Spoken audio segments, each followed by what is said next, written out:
Baik, Assalamualaikum warahmatullahi wabarakatuh. Kita lanjutkan materi kita pada pertemuan ketiga. Ya. Jadi setelah di pertemuan pertama kita belajar sejarah, mengetahui bagaimana perkembangan ilmu komputer, ya. Kemudian berikutnya masuk kepada penggunaan ilmu komputer dalam dunia kesehatan, ya. Kita bahas minggu yang lalu di mana dunia kesehatan itu memandang komputer itu sebagai alat bantu yang paling biasa adalah jika digunakan sebagai pengelola data rekam medis, ya. Sementara penggunaan teknologi yang lain lebih kepada pemanfaatan hardware-hardware yang merupakan hasil pengembangan ilmu teknologi itu sendiri.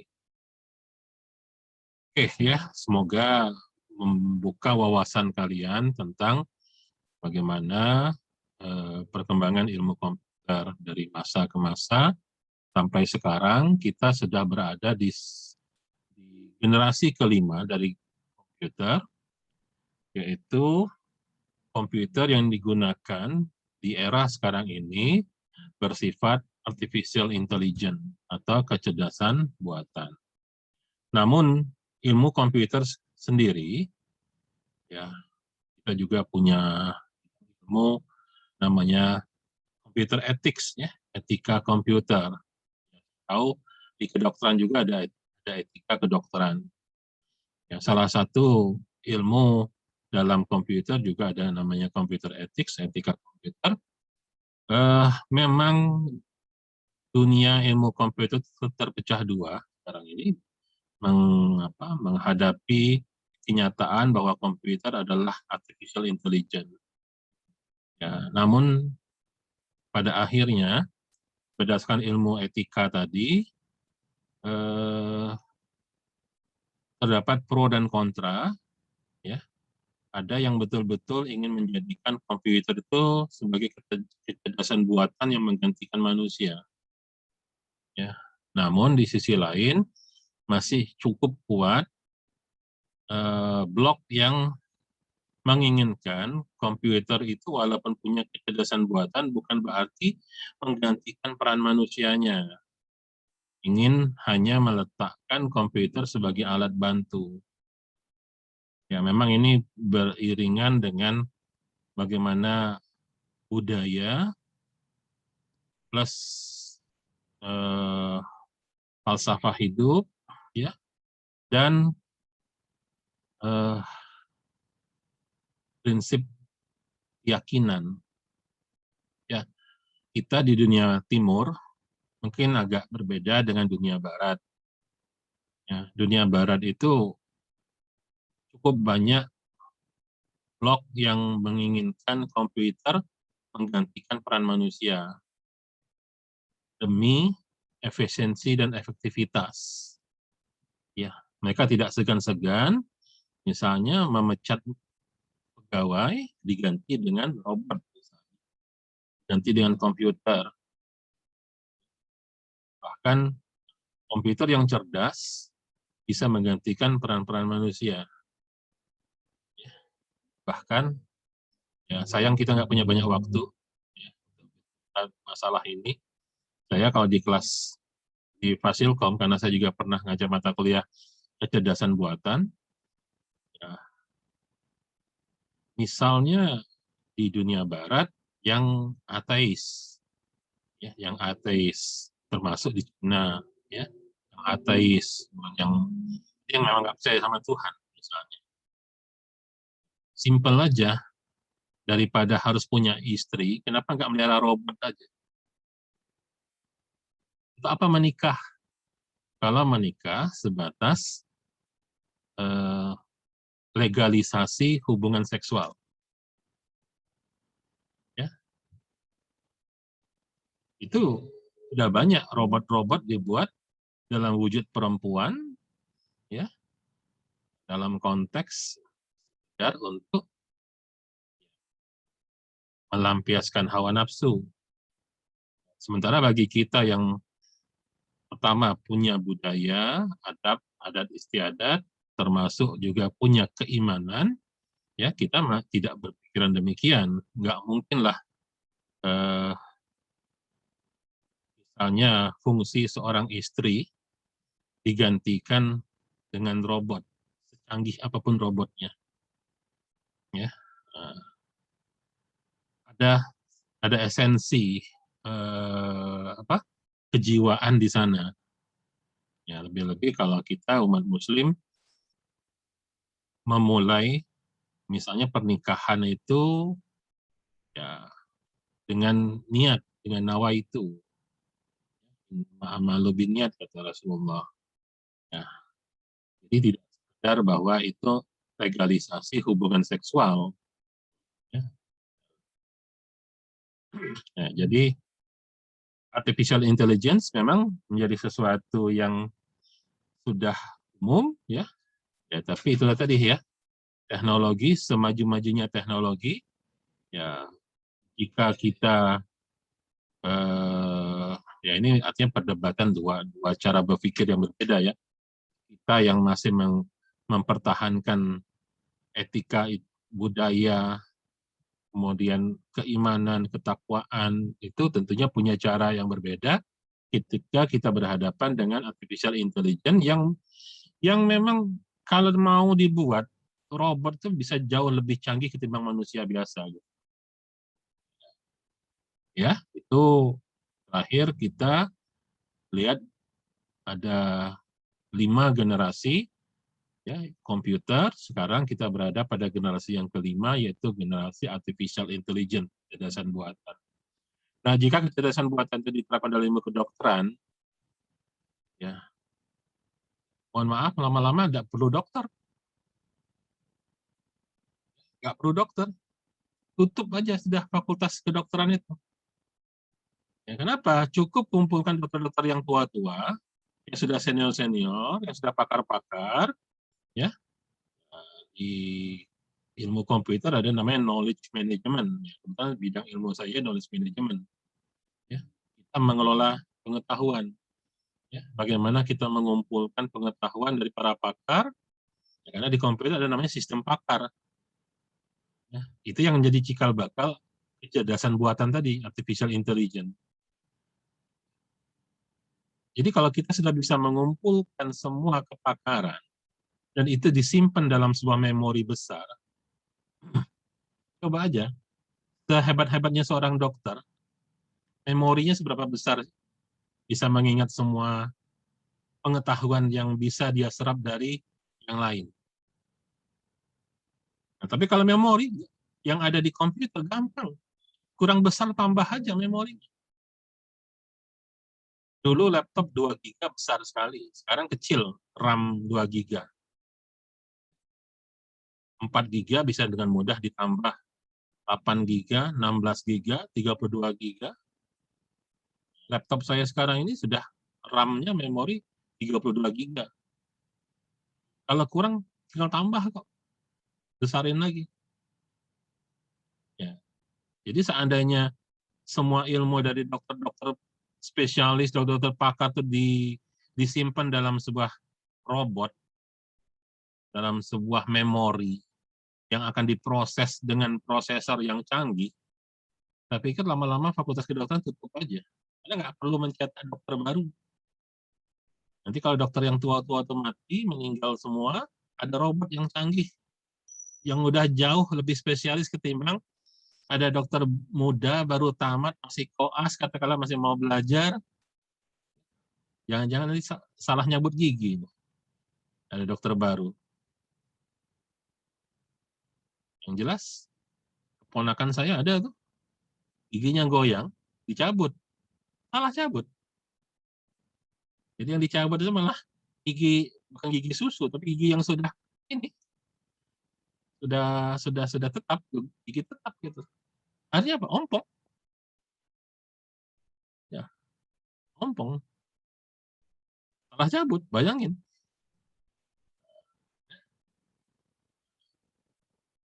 Jadi kalau komputer, orang komputer sendiri masih menganggap, ya, terutama kalau kita di dunia timur, bahwa secerdas-cerdasnya manusia, secerdas-cerdasnya komputer dengan kecerdasan buatannya, kita masih membutuhkan hati atau sesuatu yang bernilai rasa dan keimanan. Yang buat kita masih berbeda cara berpikir kita dengan orang-orang yang ateis, ya, yang memang menuhankan komputer itu sendiri. Ya. Kita lanjut materi berikutnya tentang sistem komputer. Ya, sistem komputer. Jadi materi kuliah kita tentang perangkat komputer dan komponen komputer hari ini. Ya, karena kita cuma satu SK. Ini saja. Tadi yang sebanyak-banyak, yang mudah-mudahan mudah untuk dipahami. Ya. Jadi komputer dan komponen komputer. Jadi, tidak akan detail, masih akan kita sambung di minggu depan lagi. Hari ini masih banyak pengantarnya. Oke ya, jadi yang pertama tujuannya diharapkan kamu mengenal komponen dalaman. Dalam komponen yang ada di dalam komputer. Jadi hardware maupun software. Perangkat keras maupun perangkat lunak. Berikutnya nanti ya, mungkin di minggu depan ya kita masuk materi yang lebih dalam. Itu apa itu data, bagaimana data diubah menjadi informasi. Kemudian saya yakin kamu karena barangkali sejak kecil dari lahir kamu terus sudah megang gadget, ya paling tidak bukan satu hal yang susah untuk memahami bahwa di sebuah peralatan komputer ada 3 komponen utama yang harus kamu ketahui. Itu ada namanya bagian input, ada bagian yang memproses, dan ada bagian output. Ya. Nah, selanjutnya nanti dari hasil pembelajaran ini diharapkan kalian akan mengeksplorasi sendiri, ya, melanjutkan pembahasan tentang komponen-komponen yang ada di lingkungan sekitar, baik itu dari segi jenisnya maupun perangkat keras yang saling berhubungan satu dengan yang lain. Oke, ya, kita mulai materi pengantarnya dulu ya. Maka saya katakan tadi mungkin hari ini banyaklah pengantarnya ya. Minggu depan kita lanjutkan lagi nanti lebih detail ya. Intinya sekitar tahun 80-an akhir, awal 90-an. Jadi mungkin zaman ketika saya mau tamat kuliah gitu ya. Dulu terkenal ada seorang pakar yang namanya Alvin Toffler. Yaitu kalau mungkin diberi gelar bidang apa kepakarannya, ya adalah pakar masa depan. Futuristik. Kira begitulah. Ya. Tapi dia ini sebenarnya pakar ekonomi. Dia bilang apa? Dia katakan bahwa zaman itu ada 4 gelombang atau 4 periode. Gelombang 0, di mana manusia masih bergantung dengan alam.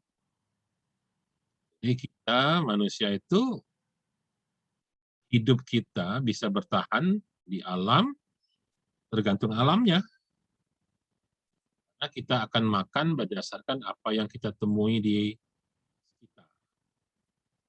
Ya, maka pilihannya biasanya orang berburu atau ya mungkin memetik buah yang sudah tumbuh di hutan dan sebagainya. Dan manusia mungkin masih hidup secara nomaden. Ini nih, kalau manusia purba ya enggak juga lah. Intinya manusia yang belum menetap. Kemudian gelombang ke-1, jadi gelombang 0 ya, ini gelombang ke-1, Dia bilang, kata Alvin Toffler, adalah periode di mana manusia sudah menetap. Konsekuensinya kalau menetap, tidak mungkin kita terus-menerus berburu. Karena kalau tinggal di satu tempat, terus-terus diburu, ya hewannya habis. Kalau menetap di satu tempat, ngambil buah-buahan atau tanaman yang ada di sekitar, lama-lama ya habis dimakan. Gitu. Konsekuensinya apa? Kita atau manusia harus bercocok tanam. Inilah periode di mana ya, manusia yang tadinya nomaden berubah jadi manusia agriculture. Inilah periode di mana pertanian itu menjadi zaman keemasannya. Makanya orang yang kaya itu jika punya tanah banyak, sawahnya luas, ukurannya begitu, kebunnya luas, yang orang yang kaya. Nah, ya, untuk makan itu tergantung dari berapa banyak yang dia bisa tanam. Untuk makan itu tergantung berapa banyak hewan yang dia pelihara, yang dia ternak. Ya, punya sapi banyak, dia kaya. Punya kambing banyak, dia kaya. Punya unta banyak, dia kaya. Ya, kalau yang beternak, kalau yang bercocok tanam, ya tadi, yang sawahnya luas itu yang kaya. Yang kebun kopinya luas itu yang kaya. Gelombang ketiga, ini periode ketiga, sorry, ya. Periode ketiga disebut gelombang kedua. Karena dimulai dari gelombang 0. Ya. Gelombang 0, gelombang 1. Ini periode ketiga adalah gelombang kedua. Itu di mana manusia sudah mengandalkan kecerdasan. Jadi bukan lagi siapa yang luas sawahnya, siapa yang luas kebunnya, siapa yang banyak kambingnya, tapi siapa yang punya ilmu, itulah yang kaya. Inilah yang namanya revolusi industri. Yang menguasai teknologi yang jadi kaya. Yang menguasai mesin itu yang kaya. Dengan kata lain, yang punya pabrik yang kaya.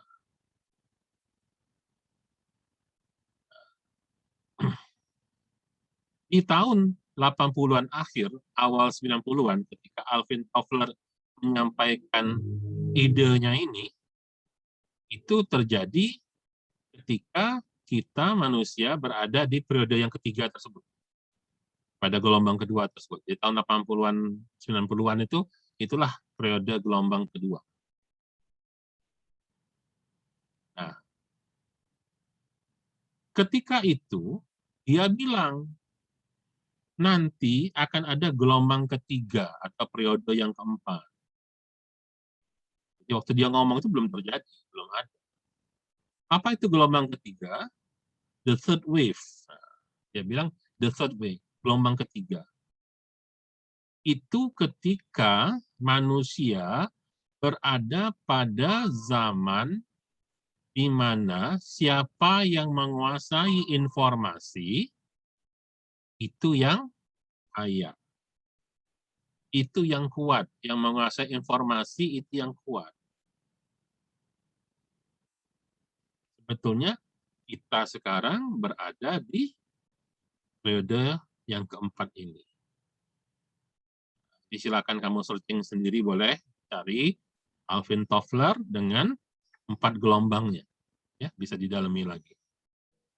Ini yang disebut dengan masyarakat informasi. Kenapa? Karena sekarang siapa yang punya informasi, siapa yang menguasai jalur informasi, ya, tempat terjadi pertukaran informasi, dialah yang menguasai dunia. Dia yang kaya. Jadi kalau dulu yang punya barang, yang akan menang di ekonomi, karena dia menentukan harga. Sekarang enggak. Siapa yang punya informasi, itu yang akan menang di ekonomi.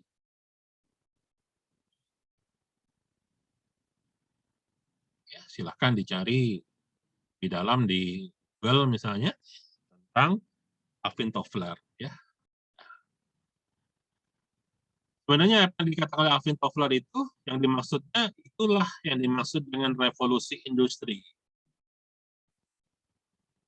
Revolusi industri. Kenapa saya cerita ini dulu tentang komputer? Karena nanti pada akhirnya komputer yang akan memegang peranan. Ya. Apa itu revolusi industri? Itu perubahan besar cara manusia dalam mengolah sumber daya dan memproduksi barang. Ya, ini. Jadi kalau kamu sekarang sedang mendengar IR 4.0, ya, Industrial Revolution 4.0 versi 4. Nah, sebenarnya ceritanya itu ya cerita Alvin Toffler tadi sebetulnya. Ya. Revolusi industri pertama itu pada prinsipnya adalah mekanisasi dalam produksi, baik produksi pertanian maupun produksi apa namanya, pabrik dan sebagainya. Kapan itu terjadi? Itu dimulai ketika James Watt menemukan mesin uap. Ya. Jadi kalau dulu orang bekerja menggunakan tenaga manusia, baik untuk berkebun, bercocok tanam, ya, bertani, atau bahkan untuk industri-industri. Contoh misalnya orang bikin pemintalan benang, ya, baik itu benangnya benang dari sutra misalnya, dari ambil benangnya ke pompong misalnya, atau memintal kapas misalnya untuk dijadikan kain, baju dan sebagainya. Dulu tenaga manusia yang digunakan. Ya, kalau di Palembang kita tahu orang bikin kain songket itu dengan cara ditenun. Biasanya ibu-ibu, nenek-nenek, ya, duduk buah rumah, ya, tertok bunyinya itu kan, menenun. Tenaga manusia. Pabrik kerja, manusia yang kerja dalam pabrik. Orang bertani di sawah, di ladang, yang kerja manusia, atau sapi, kebo. Tapi begitu datang mesin uap, maka itu digantikan dengan mesin uap. Nah, itu revolusi industri pertama. Kemudian masuk ke abad ke-19, terjadilah revolusi industri yang kedua. Apa itu? Itu pemanfaatan mesin-mesin mekanik untuk dapat melakukan produksi massal. Tadi misalnya orang memintal benang dari pohon kapas misalnya, atau memintal serat sutra yang dikeluarkan dari apa pompong itu misalnya, itu tenaga manusia dulu memintal. Tentunya terbatas kemampuan manusianya. Nah, sekarang digantikan oleh mesin. Supaya apa? Produksinya bisa produksi dalam skala besar. Nah, itu revolusi industri kedua. Masih manusia yang kerja, tapi tenaganya nggak lagi tenaga manusia, tapi tenaga mesin. Maka pabrik itu bisa bekerja 3 shift sehari. Jadi kalau dulu manusia kerja hanya bisa 1 shift. Sekuat-kuatnya manusia kalau mau lembur, paling banyak 2 shift. Itu pun bukan 2 shift, paling-paling 1,5 shift. Orang kerja 8 jam, sambung 4 jam lagi, 1,5 shift. Habis itu pabriknya harus mati. Karena orangnya udah gak kuat, nggak ada tenaga lagi. Coba kamu, nah, bayangkan kamu jadi dokter gigi, ya, saat buka puskesmas itu jam 8 pagi sampai jam 4 sore nggak berhenti, berdiri terus.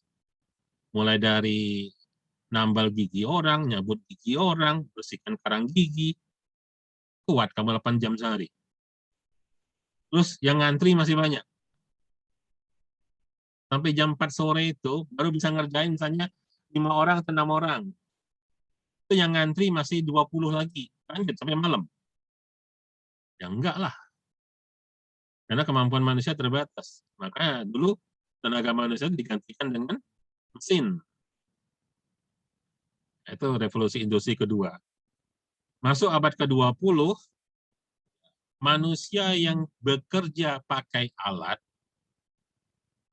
memang sudah tertolong untuk menggantikan tenaga manusia. Tapi fungsi kontrol, fungsi pengendalian, fungsi pengawasan masih dikerjakan oleh manusia. Kenapa? Karena ketika itu mesin-mesin hanya mengandalkan kekuatannya saja, tapi akal, penelitian itu masih tergantung pada penggunanya. Itu revolusi industri kedua. Nah, masuk revolusi industri ketiga itu ketika tugas pengawasan, tugas pengendalian, yang mengawasi ketelitian itu digantikan oleh mesin. Dalam hal ini digantikan oleh komputer. Kenapa? Karena komputer jauh lebih teliti, komputer jauh lebih akurat.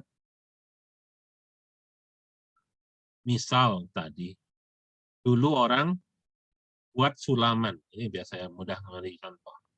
Menyulam pakai jarum, jahit, jahit, jahit. Langkah manusia, jahit. Ada nenek-nenek atau ibu-ibu bikin sulaman. Ya, berapa lama dia bertahan dalam sehari mau menyulam? Sampai hasil mau bikin satu, misalnya dia mau nyulam untuk sarung bantal misalnya, atau mukena yang sering dibuat ada bordiran itu, satu mukena itu barangkali butuh waktu 3 minggu selesai. Nah sekarang digantikan oleh mesin, maka setengah jam aja satu sulaman jadi. Itu revolusi industri kedua. Tapi masalahnya masih ada orang yang harus ngawasi mesinnya. Jangan-jangan nanti posisi jarumnya bleset, tidak sesuai dengan pola misalnya. Tapi orang itu sendiri, mungkin matanya kalau sudah 8 jam kerja, sudah mulai kabur-kabur juga. Maka digantikan dengan komputer untuk mengawasi kerja si mesin. Nah, revolusi industri ketiga. Jadi kalau tadi buat sulaman, maka pola yang membuat sulamannya itu masih manusia yang buat polanya. Mesin itu hanya menyulamnya dan memastikan jarumnya menyulam di tempat yang benar. Tapi alhasil apa? Motif itu nggak punya inovasi. Coba perhatikan model kain songket Palembang. Ya, berpuluh tahun modelnya itu-itu aja. Jadi selama ini orang bikin songket hanya sekedar mengulang motif yang sudah pernah dibuat oleh nenek-nenek dulu. Diulang lagi, diulang. Nggak pernah ada motif baru.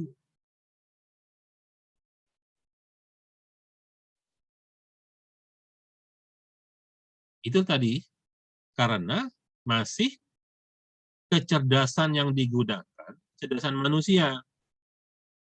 Mesin hanya ngerjain. Sekarang, kalau kita suruh mesinnya itu yang mikir, coba, misalnya sana ini dalam bentuk dialog, ya, saya sebagai programmer, misalnya kira-kira begini ngomong sama komputer, komputer, ini ada motif songket Palembang. Coba kamu lihat motif songket India. Datanya begini. Itu kalau dikombinasikan bagusnya kayak apa ya? Jadi apa nanti? Dalam hal desain. Coba motif songket Palembang kalau dipadukan dengan motif batik Jogja. Kayak apa jadinya? Bagus nggak ya? Nah manusia nggak sanggup mikir itu. Nah, kita suruh siapa? Suruh komputer. Ini saya bilang tadi, apa namanya, artificial intelligence, kecerdasan buatan. Nah, ketika komputer sudah disuruh memikirkan sesuatu, jadi bisa jadi fungsi manusia digantikan oleh komputer. Itulah yang zaman kita sekarang ini, yang disebut dengan revolusi industri keempat. Bayangin, kalau ada robot komputer yang kecerdasannya melebihi, atau paling nggak usah ngomong lebih lah, sama saja lah, sama dengan kecerdasan dokter spesialis. Kira-kira kamu yang masih mahasiswa semester 1 ini apa harapan kamu? Hah? Kapan kamu bisa bersaing dengan spesialis yang wujudnya robot tadi? Kebayang nggak? Seandainya seperti itu. Ya, itulah realita zaman sekarang komputer. Ya, ini disebut revolusi industri ke.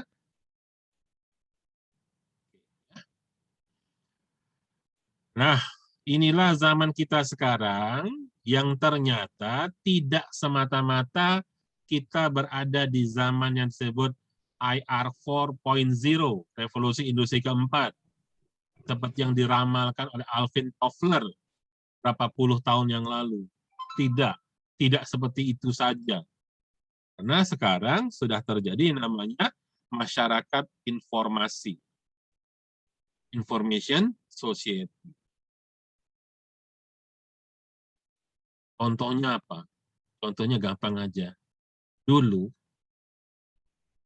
zaman saya kuliah, ilmu yang saya dapat sangat tergantung pada satu, dosen saya siapa, dua, buku yang saya punya apa.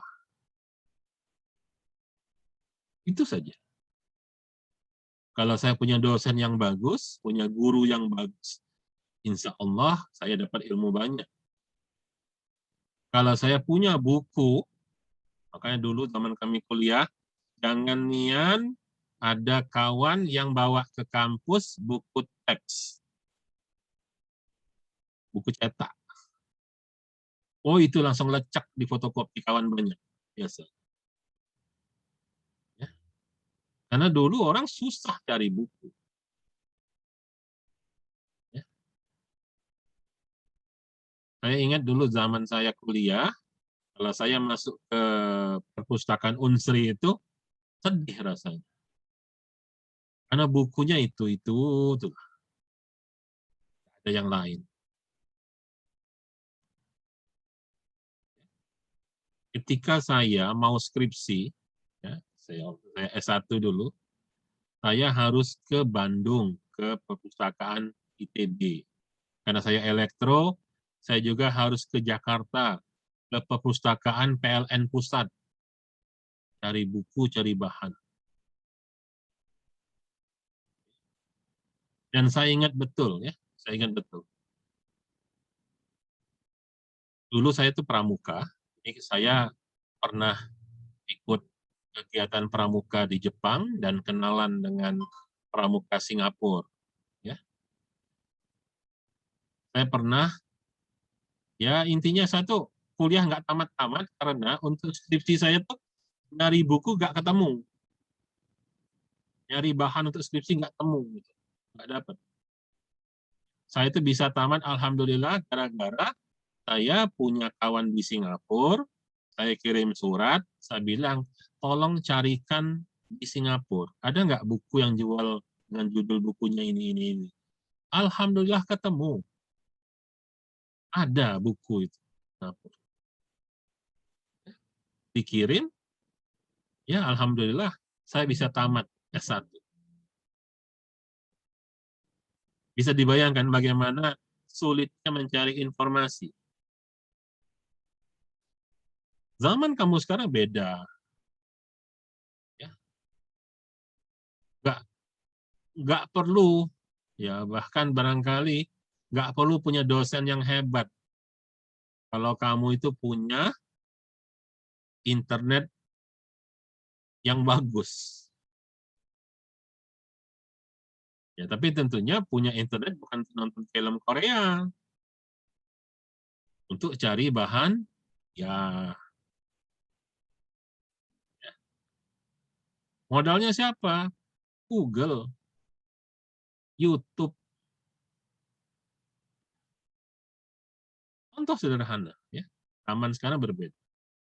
Jadi tumbuh kembang ilmu pengetahuan teknologi, ya, membuat orang berpikir menggantikan manusia dengan alat. Saya yakinlah perlu ada dosen yang hebat-hebat, karena kamu barangkali jauh lebih hebat karena kamu bisa mencari lewat internet segala macam pengetahuan itu. Ya. Kita nggak tahu nih berapa lama nih COVID ini ya. Kalau terus-terusan lama-lama saya pikir semua universitas ganti nama aja. Nanti Unsur itu ganti jadi UTS, Universitas Terbuka Sriwijaya, kayak UT. Kenapa? Kita online terus.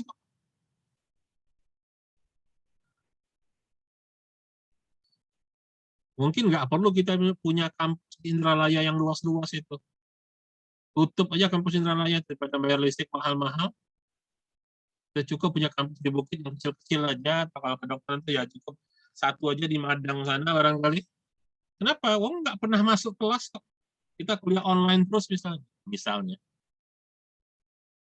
Ya, bahkan bisa jadi ya nggak usah kuliah di Unsri ya.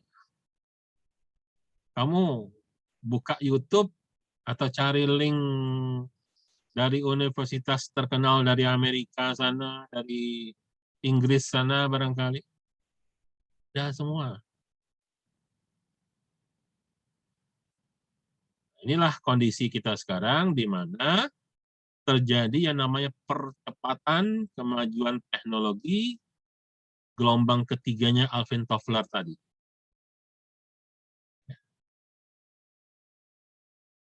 Pada suatu waktu, jika kondisi ini terus-menerus begini, maka manusia akan digantikan oleh komputer.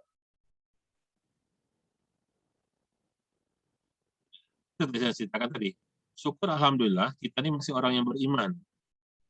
Kita masih punya keimanan dan masih punya jiwa dan perasaan. Bagi orang-orang ateis, orang-orang yang nggak mempedulikan keimanan, lebih memuja-muja kecerdasan otak saja, tanpa ada iman di dada, ya barangkali, ya tadi saya katakan, jika pernikahan itu sekedar untuk legalisasi hubungan seks antara laki-laki dan perempuan, barangkali gantikan robot aja, nggak repot.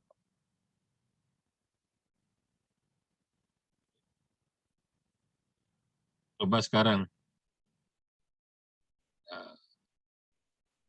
ini terutama yang kalian yang wanita, karena saya yakin FKG ini dominan wanita. Ya, coba pikirkan ya, walaupun mungkin sekedar untuk ilustrasi memudahkan pemahaman apa yang saya sampaikan ini. Apa sih gunanya kalian sebagai wanita lagi? Wanita katanya punya istri itu untuk masak di rumah. Sekarang punya istri, tapi nggak pernah masak. Kenapa? Tiap hari GoFood, GrabFood. Punya istri di rumah katanya untuk menjaga rumah dan memelihara isi rumah.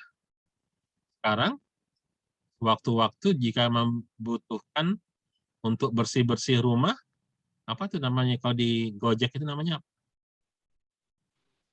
Manggil orang datang ke rumah untuk beres-beres itu. Go clean, Pak. Go clean, Pak. Go clean. Ya. Terus yang punya istri ngapain? Jadi ada istri yang nggak pernah megang sapu, nggak pernah megang pel. Ya bukan berarti perempuan tukang cuci, enggak maksud saya. Tapi kan itu satu hal yang lumrah ya kalau dalam sebuah rumah tangga gitu ya. Si Habib manggut-manggut. Kayaknya dia setuju dengan pendapat saya itu. Setuju, Pak. Ya, jadi kalau sudah masak enggak, nyapu, ngepel enggak, terus apalagi guna perempuan di rumah yang namanya istri itu? Hah? Tidur, Pak. Untuk tempat cerita, Pak. Lah cerita kan bisa cari teman curhat. Kan Teman teman hidup, curhat Pak. Teman curhat juga banyak punya sekarang. Hidup, kesimpulan. Pak. Iya, kita Kami benar-benar tidur, Pak. hati, Pak. Pak, robot nggak Teman punya hidup. hati, tapi kami punya hati, Pak. Untuk teman berbagi. Mbak, ini Pak, untuk Ya. Laki-laki kan susah ngurus duitnya, Pak. Kami yang Oh, ngurus. kata juga, Pak. siapa? kata siapa? Enggak. Saya cuma ngasih Siapa? contoh yang ekstrim. Kira-kira artinya gini. Ya, artinya peran perempuan dalam sebuah rumah yang dalam tanda kutip konvensional ya, itu kan masak, nyuci, dan satu lagi urusan kamar. Nah, kalau yang satu itu pun sudah digantikan robot, siapa lagi gunanya perempuan? Saya mau ngomongnya pakai Nggak ada yang lahir, bahasa Pak. umum Yang ya. laki-laki nggak akan lahir lagi, Pak. Saya nggak pakai bahasa agama gitu ya, gitu. Ada banyak orang menghindari yang namanya pernikahan. Ini kalau di dunia Barat, ya, termasuk kalau di Asia, Jepang ya, misalnya itu Singapura, orang menghindari pernikahan. Kalaupun ada yang menikah, itu biasanya mereka nggak mau punya anak biasa, nggak mau urusan-urusan repot yang begitu ya. Ya kita ini kan masih ngomong begitu karena kita punya apa namanya adat ketimuran ya, dan kita masih dipagari dengan iman dan agama, keyakinan agama ya gitu. Kita punya budaya masih gitu. Tapi yang betul-betul sudah liberal, itu apa lagi? Nah, saya hanya memberikan contoh dalam maksud ya, hati-hati. Kita sekarang berada di zaman, di era komputer, generasinya adalah generasi artificial intelligence, kecerdasan buatan. Semua bisa dibuat dengan komputer. Semua bisa dibuat. Kalau kita nggak hati-hati di sana, maka kita akan tergelincir karena kita akan digantikan dengan komputer semua. Ya. Oke, ya itu untuk pengantar bahwa komputer yang bagaimana yang sekarang digunakan di zaman sekarang, yang artificial intelligence. Nah, selanjutnya kita lihat jenis-jenis komputer, ya komputer masa lampau, mengikuti perkembangan zamannya, itu dimulai dari komputer jenis analog, yaitu komputer yang hanya bisa menerima sinyal analog.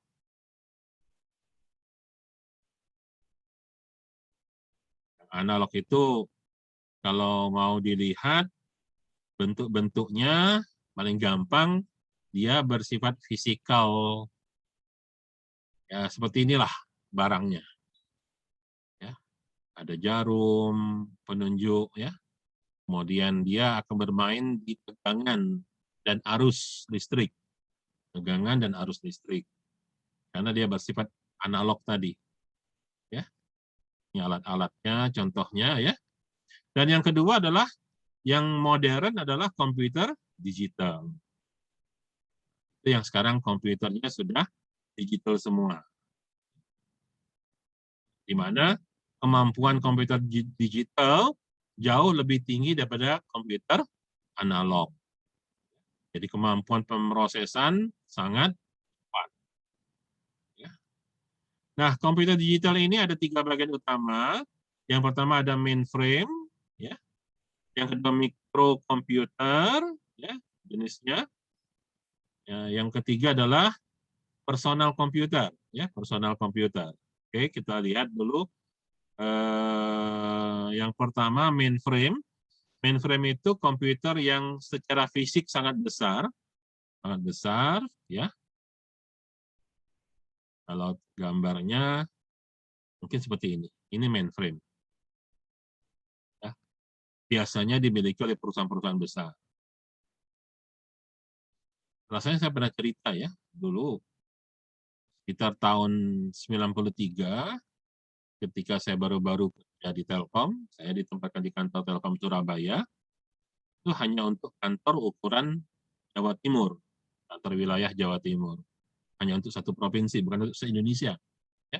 Dulu ada sebuah yang disebut mini mainframe. Mini mainframe. Hanya maksi, mini. Mini mainframe untuk memproses tagihan telepon. Nah, ukuran mini mainframe itu, ukurannya mungkin, kalau saya ingat-ingat, mungkin kalau dibanding-bandingkan itu, kalau meja tulis, mungkin sekitar 3 kali meja tulis ukurannya. Bayanglah kalau meja tulis itu sekitar 1,4 ya, 140 cm lah panjangnya, lebar meja tulis itu 50 cm. Nah, ini panjangnya sekitar 3 kali meja tulis. Sekitar 4 meter lah, 4 meter.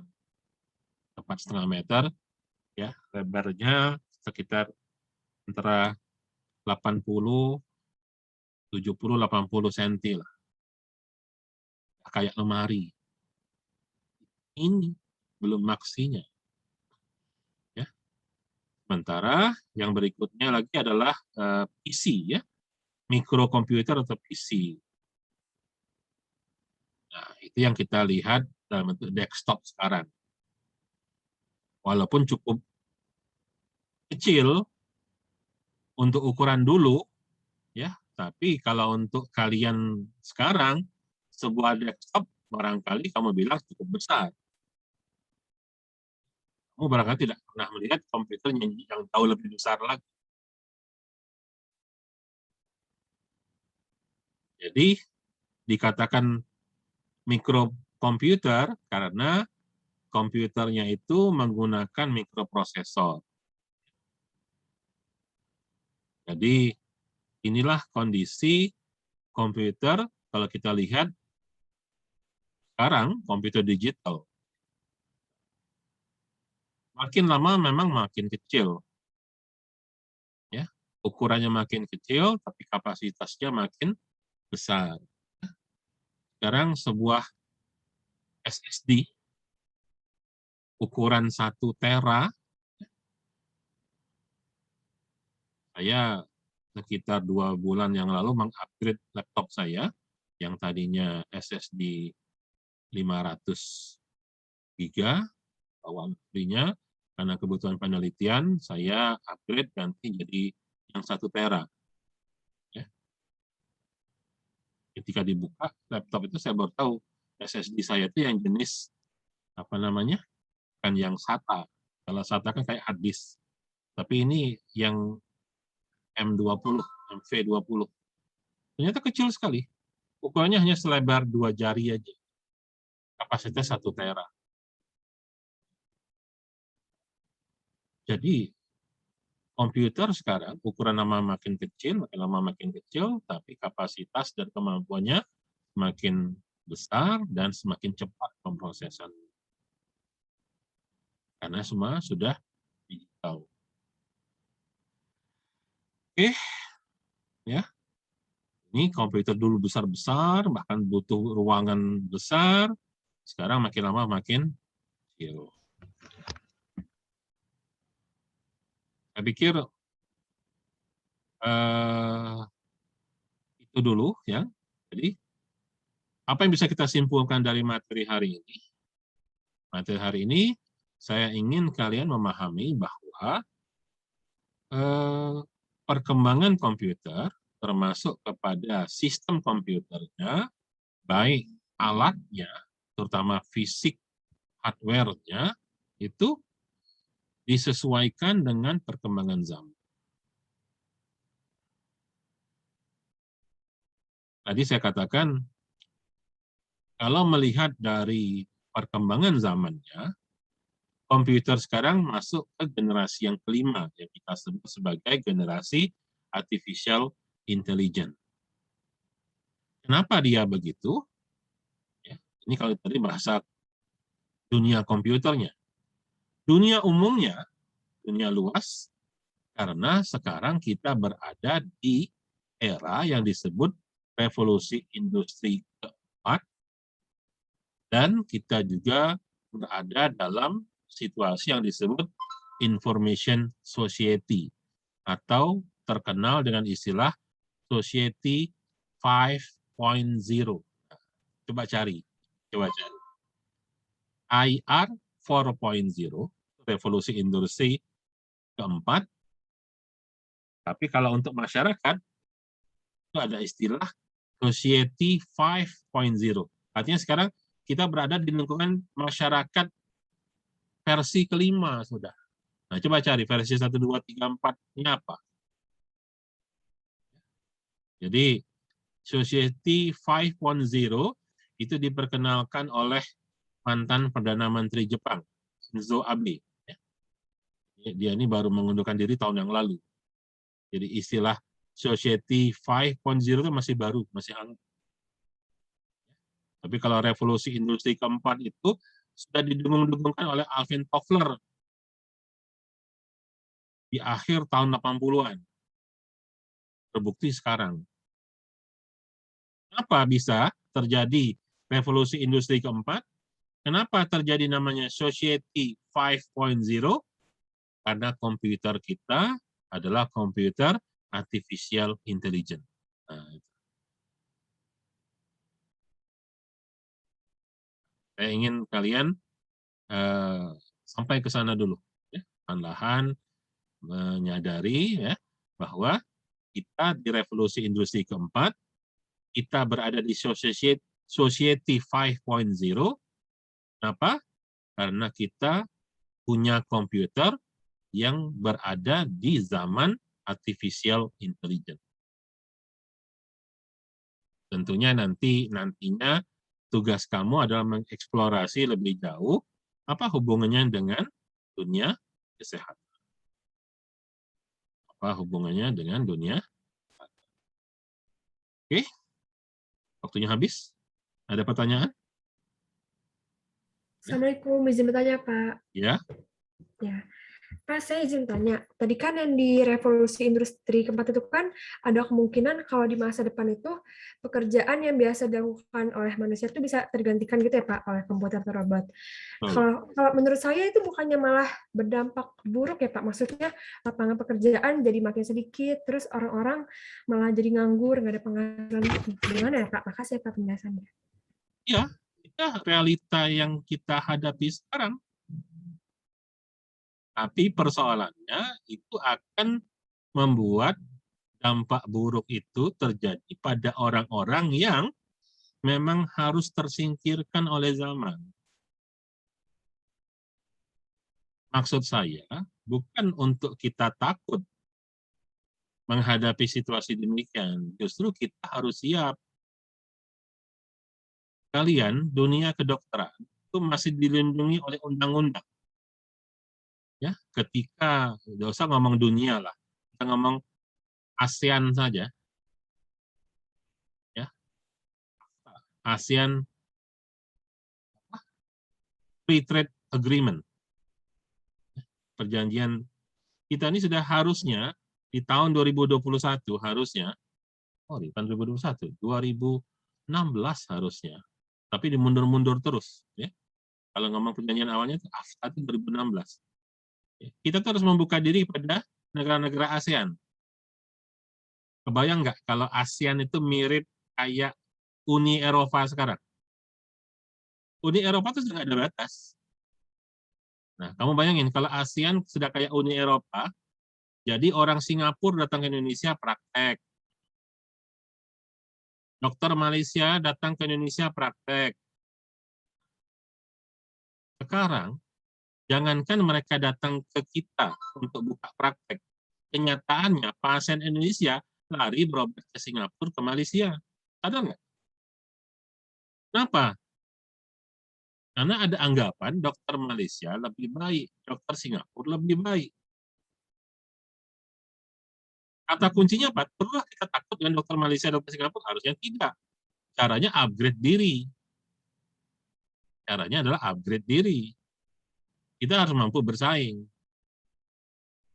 Sebenarnya kalian ilmu orang-orang kedokteran itu masih dilindungi oleh undang-undang. Belum boleh dokter-dokter dari luar masuk ke sini. Tapi kalau kami, orang teknik, orang komputer, itu sudah terbuka luas. Kalau nggak mampu, kita kalah bersaing. Nah, jadi balik lagi ke tadi. Selagi manusianya memang nggak mampu, maka dia akan digantikan oleh mesin. Tapi sekali lagi saya katakan, ilmu komputer itu ada mata kuliah namanya etika komputer. Ya, saya sendiri belajar ketika saya tempat S3 di Malaysia, ada mata kuliah namanya falsafah information system, ya, information system filosofi. Kita itu membuat software, buat alat, buat aplikasi, tujuannya ingin mengganti manusia dengan komputer atau mengenhance manusianya.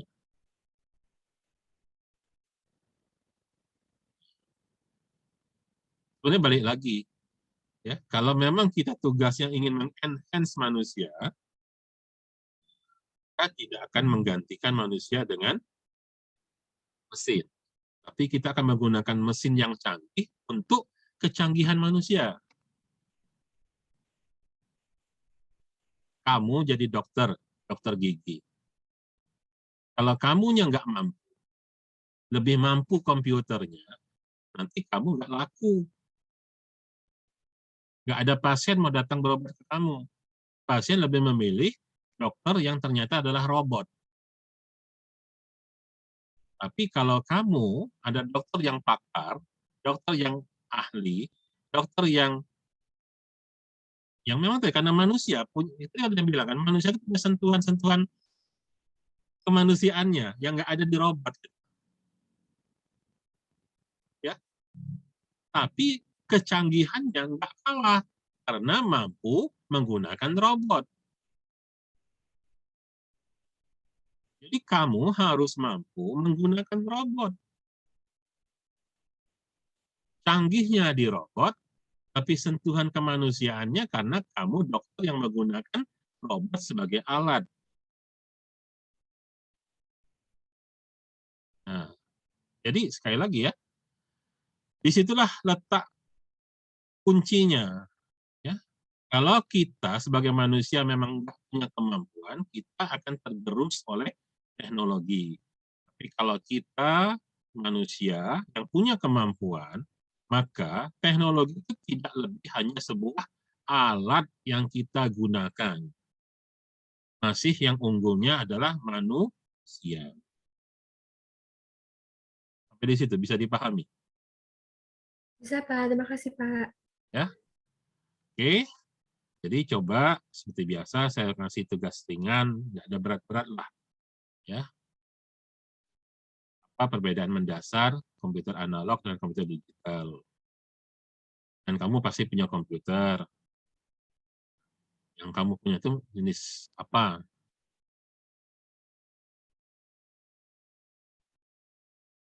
Simpel aja. Supaya memancing kamu mengeksplorasi lebih jauh. Oke, ya. Terima kasih atas perhatiannya. Insya Allah minggu depan kita sambung lagi dengan materi yang lebih detail tentang bagian input, output, dan pemrosesan dari sebuah komputer. Ya. Bertahap sedikit-sedikit supaya pemahaman materinya tuh. Terima kasih. Assalamualaikum warahmatullahi wabarakatuh. Waalaikumsalam. Waalaikumsalam warahmatullahi wabarakatuh. Terima kasih ya, Pak. Terima kasih, Pak. Terima kasih, Pak.